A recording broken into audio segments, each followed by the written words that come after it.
अस्सलाम वालेकुम। आप सबको केमिस्ट्री की क्लास के अंदर वेलकम। हम लोगों ने एक लेक्चर के अंदर ये समझा था कि किस तरीके से आपकी मार्क्स डिस्ट्रीब्यूशन है फ़र्स्ट ईयर के अंदर, और इसके बाद इसी से रिलेटेड जो दूसरा टॉपिक है वो है कि हमारे पास कोर्स आउटलाइन क्या है फ़र्स्ट ईयर की। अगर हम फ़र्स्ट ईयर की पढ़ाई शुरू करते हैं तो उसके अंदर टोटल नंबर ऑफ़ चैप्टर्स कितने हैं, हम कौन कौन से चैप्टर सबसे पहले करके अपने मार्क्स सिक्योर कर सकते हैं। तो इसमें मैं अपना आपके साथ एक्सपीरियंस भी शेयर करूँगा कि किस तरीके से आप कौन कौन से चैप्टर सबसे पहले करके जो है वो अपने आप को एक सेफ साइड के ऊपर लेकर आ सकते हैं। देखिएगा बेटा, first year chemistry course outline तो आसान बात, सबसे अच्छी बात यह है कि टोटल नंबर ऑफ़ चैप्टर्स आपके पास हैं 8 चैप्टर। टोटल आपके पास 8 चैप्टर्स हैं। इनका हल्का हल्का सा मैं ओवरव्यू दे दूं आपको कि कौन कौन से चैप्टर्स आपके पास हैं।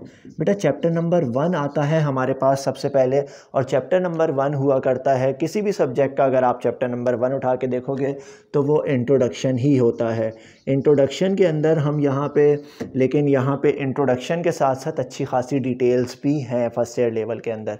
यहाँ पे आपके पास सबसे मेन टॉपिक आ जाता है आपका स्टोइचियोमेट्री का, लिमिटिंग रिएक्टेंट का, molecular formula, empirical formula, rounding off, significant figures, logarithm, convergence, mass two moles conversion, number of particles conversion. काफ़ी सारी चीज़ें इस चैप्टर नंबर 1 के अंदर आ जाती हैं, लेकिन ओवरऑल इतना ज़्यादा डिफ़िकल्ट नहीं है। आप अगर समझ के चीज़ों को करेंगे तो बहुत आसान है। देखें, चैप्टर नंबर 1 के बाद आ जाता है बेटा हमारे पास चैप्टर नंबर 2। ये है 3 स्टेट्स ऑफ मैटर या स्टेट्स ऑफ मैटर। इसके अंदर डिस्कस की जाएंगी कि कौन कौन सी स्टेट्स ऑफ मैटर हैं, नॉर्मली, सॉलिड, लिक्विड, गैस। इस चैप्टर के अंदर 3 पोर्शंस हैं, गैस, सॉलिड और लिक्विड। जो 70% या 65% इस चैप्टर का हिस्सा है वो मुश्तमिल है गैसेस पे। बाकी तकरीबन 20% आपके पास जो है इसमें लिक्विड का पोर्शन है, और रिमेनिंग जो है वो सॉलिड का पोर्शन इसके अंदर है।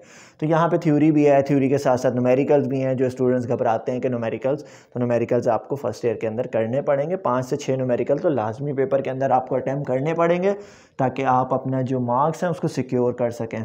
और एक अच्छा ऑप्शन होता है न्यूमेरिकल्स को सॉल्व करने का। अगर आप 5 से 6 न्यूमेरिकल नहीं करना चाह रहे तो 3 न्यूमेरिकल्स तो ऐसे होंगे जो हर हाल में आपको अटैम्प्ट करने पड़ेंगे, और वो इंतहाई आसान है, बहुत आसान है। आने वाले लेक्चर्स में मैं आपको गाइड करूंगा कि कौन से न्यूमेरिकल्स इंतहाई आसान है। जो कुछ मुश्किल न्यूमेरिकल्स भी हैं वो मैं करवाऊंगा, उसके बाद आप डिसाइड कीजिएगा क्या ये चॉइस पे छोड़ना है या नहीं, क्योंकि सॉलिड मार्क्स होते हैं न्यूमेरिकल्स के। चैप्टर नंबर 2 के बाद आ जाता है बेटा चैप्टर नंबर 3। मिला जुला इसके अंदर रुझान है, डेरिवेशंस भी हैं, इसके अंदर न्यूमेरिकल्स भी हैं, इसके अंदर थ्योरी भी है। बहुत इंटरेस्टिंग चैप्टर है। Atomic structure,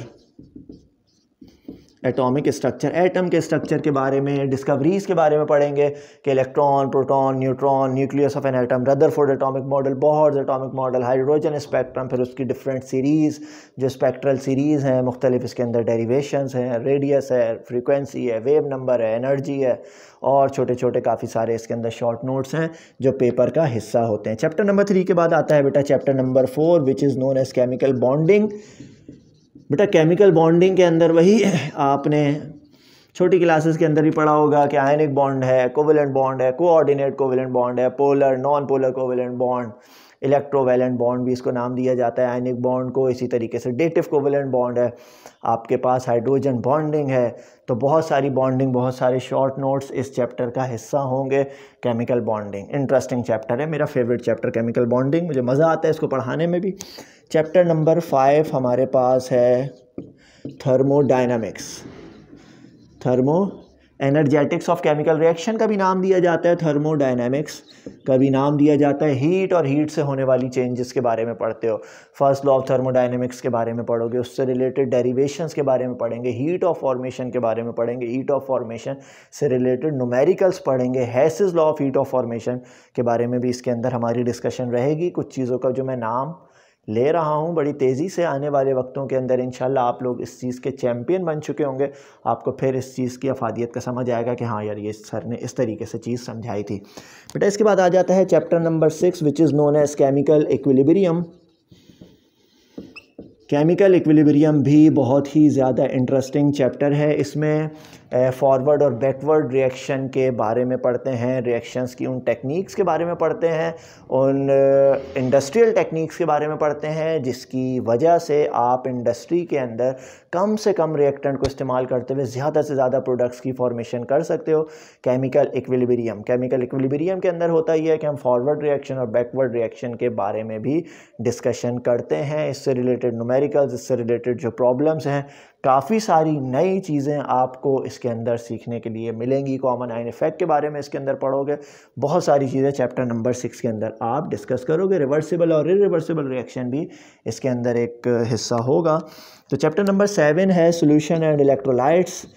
solution and electrolytes के अंदर आप सोल्यूशन बनाना सीखोगे, कौन सा सोल्यूशन अपने अंदर से इलेक्ट्रिक करंट पास करवाता है, कौन सा नहीं करवाता, इलेक्ट्रोड पोटेंशियल क्या होता है, इलेक्ट्रोड पोटेंशियल जिंक का और कॉपर का, बाकी मेटल्स के किस तरीके से फाइंड किए जाते हैं, ऑक्सीडेशन नंबर किस तरीके से फाइंड किया जाता है, मोलैरिटी क्या चीज़ है, मोलैलिटी क्या है, पीएच क्या चीज़ है, ये सारी चीज़ें इस चैप्टर का हिस्सा होंगी। बफर सोल्यूशन और भी बहुत सारी चीज़ें, ये तो मैं जो कुछ नाम ले रहा हूँ वो कुछ टॉपिक्स की हैं, डिटेल में जाएंगे तो बहुत सारी चीज़ें वहाँ से निकल कर सामने आएंगी।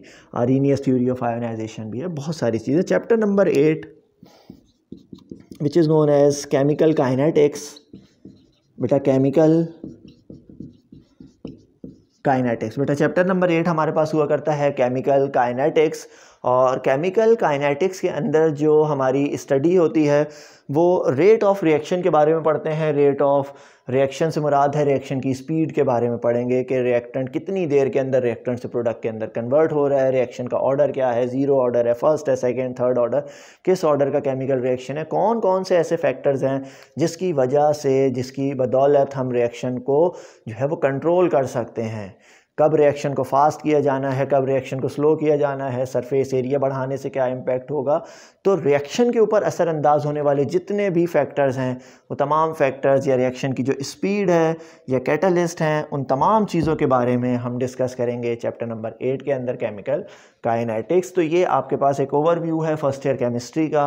इंट्रोडक्शन है, स्टेट्स ऑफ मैटर है, एटॉमिक स्ट्रक्चर है, केमिकल बॉन्डिंग है, थर्मोडायनेमिक्स है, chemical equilibrium, solution electrolytes and last is chemical kinetics. बहुत ही छोटा चैप्टर लेकिन बहुत इंपॉर्टेंट चैप्टर।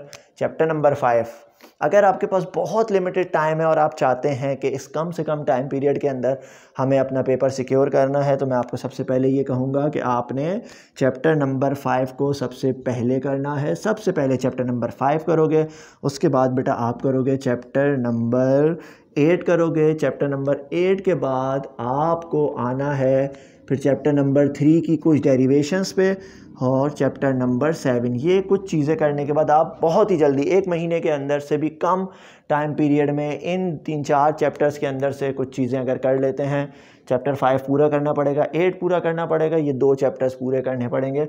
फिर आपको चैप्टर 3 के अंदर से कुछ डेरिवेशन और कुछ 1-2 चीज़ें वो, और सोल्यूशन इलेक्ट्रोलाइट्स के अंदर कुछ चीज़ें ऐसी हैं जो हर साल पेपर का हिस्सा होती हैं। तो ये करने के बाद आप 10 से 15 दिनों या उससे भी कम टाइम पीरियड के अंदर अपना पेपर अच्छे से क्लियर कर सकते हैं। उन जिन बच्चों की जो है वो A1 ग्रेड आता है तो उनके लिए आपके पास चैप्टर नंबर 1 से लेके 8 तक सारी चीज़ें करनी है और अभी आपके पास अच्छा खासा टाइम है। इस टाइम को आप अवेल करके A1 ग्रेड हासिल कर सकते हैं। उसके लिए मैं आपको सारी चीज़ें गाइड करूँगा। आप कहीं भी पढ़ रहे हैं, किसी भी हवाले से कोई इशू होता है केमिस्ट्री के अंदर, आप मुझसे डिस्कस करते हैं। नेक्स्ट लेक्चर में फिर मुलाकात होगी, तब तक के लिए अल्लाह हाफिज़।